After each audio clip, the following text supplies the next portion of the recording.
Solving inequalities with variables on both sides. Our objective is to solve inequalities that contain variable terms on both sides. Who uses this? Business owners can use inequalities to find the most cost-efficient services. Let's look at solving inequalities with variables on both sides. You're going to do this very similar to the way you would have solved an equation with variables on both sides. The only difference is you have an inequality instead of an equals sign, and you really have to just pay attention to if and only if you're dividing or multiplying by a negative. So, let's start. We want to get our x's to the same side of the inequality, so we're going to subtract 3x from both sides. That way we can see both sides of our inequality. So now we have negative 2x is less than 8. Continuing to get x by itself, we're going to divide both sides by negative 2. Now recall, when you divide by a negative, you must flip that inequality symbol. So we have 8 divided by negative 2, which brings us to negative 4. And now we can graph that. So it's going to be an open circle on negative 4. And then we're going to shade where all the x values are larger, so we're going to shade to the right. Take a moment and pause the video and try this next one on your own.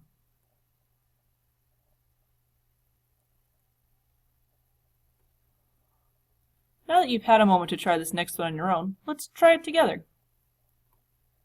We want to get our x's to the same side of the inequality, so we're going to start by subtracting 3.5x from both sides.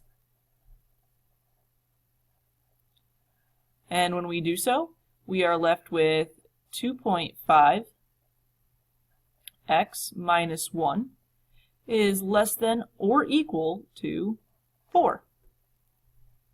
And we continue. So we're going to add 1 to both sides of the inequality, because we want to get that x by itself. So we're left with 2.5x on the left-hand side of the inequality, and a 5 on the right-hand side. And now we can divide both sides by 2.5. And since I'm running out of room, I'm going to finish the problem off to the right here.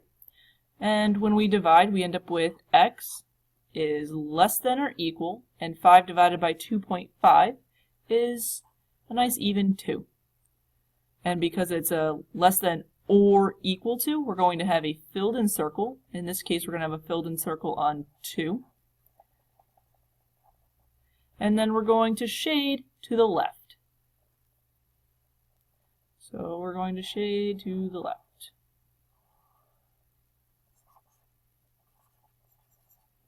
All right. Let's look at a business application.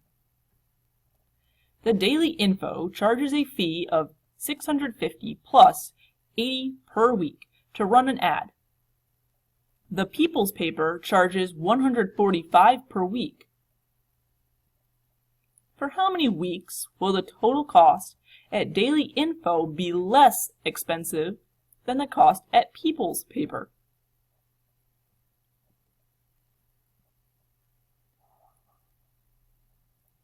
Let's start with some example here. We've got Daily Info fee plus $80 per week. So you have your Daily Info fee plus $80 per week times whatever number of weeks you have.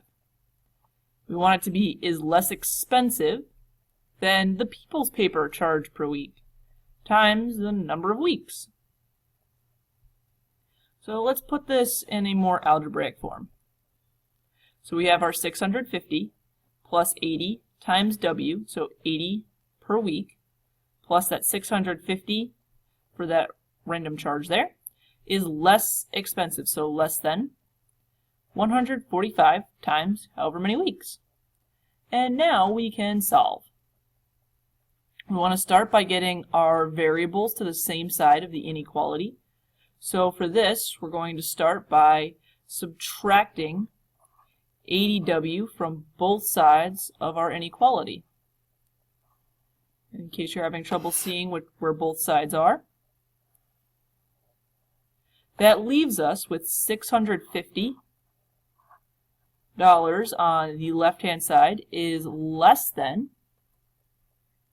and 145 minus 80 is 65, so we have 65w. And our last step would be to get w by itself, so we're going to divide both sides by 65. So w must be greater than 10. So for how many weeks will the total cost at Daily Info be less expensive than the cost at People's Paper? Well, less than, or if the paper runs more than 10 weeks. So more than 10 weeks.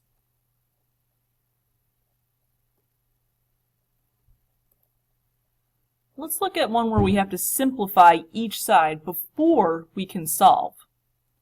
So let's start with this left-hand side. So we're going to distribute the 6 across. So 6 times 1 is 6, and 6 times negative x is, well, negative 6x is less than 3x. Separate both sides of our inequality so we know where each side is. And we want to move our x's to the same side. So we're going to add 6x to both sides of our inequality, leaving us with only 6 on the left is less than 9x.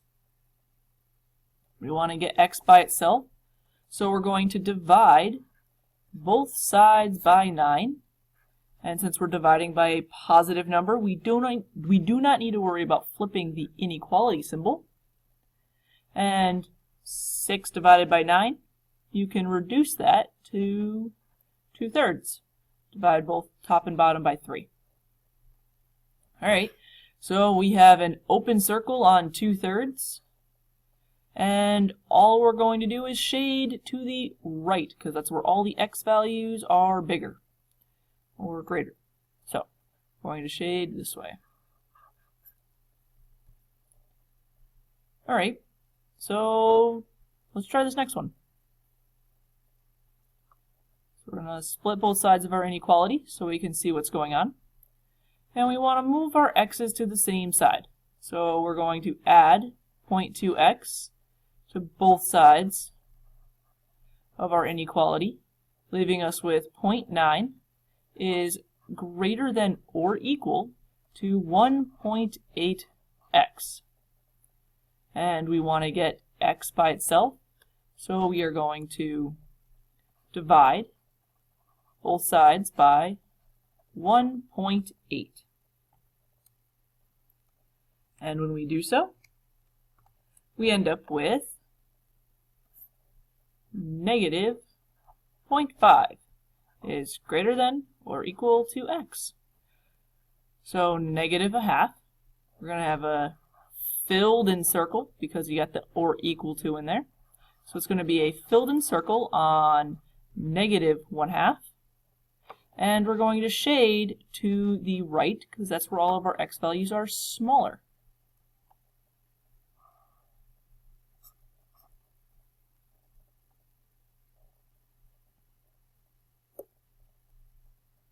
Let's look at identities and contradictions.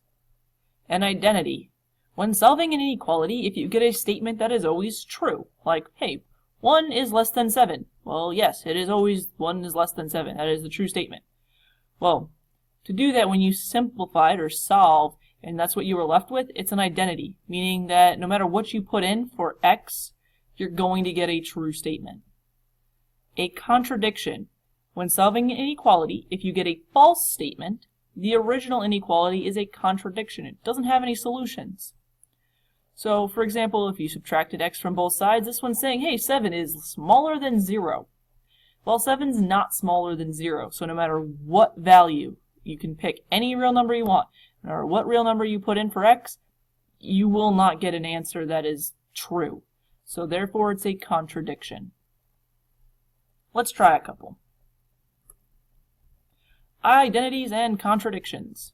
So let's start by solving. So we're going to separate both sides of our inequality. We want our x's to the same side of the equation. So we're going to subtract x from the left and the right. Let's make that look like an x. There we go. And we're left with only a 5 on the left-hand side.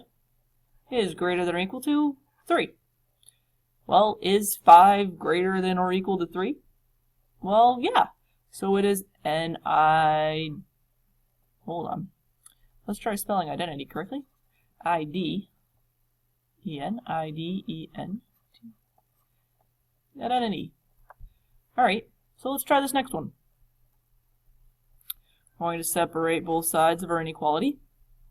And this time we're going to subtract 2x from both sides. Remember, you always want to work with your variables and try to get all of them to the same side of the equation, so that way you can see what you got. Alright, well when you're done, you've got 6 is less than 5. Last time we all checked, 6 was not less than 5, so we have ourselves a contradiction.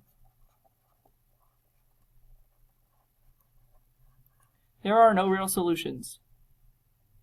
And that, folks, ends our lesson on solving inequalities with variables on both sides.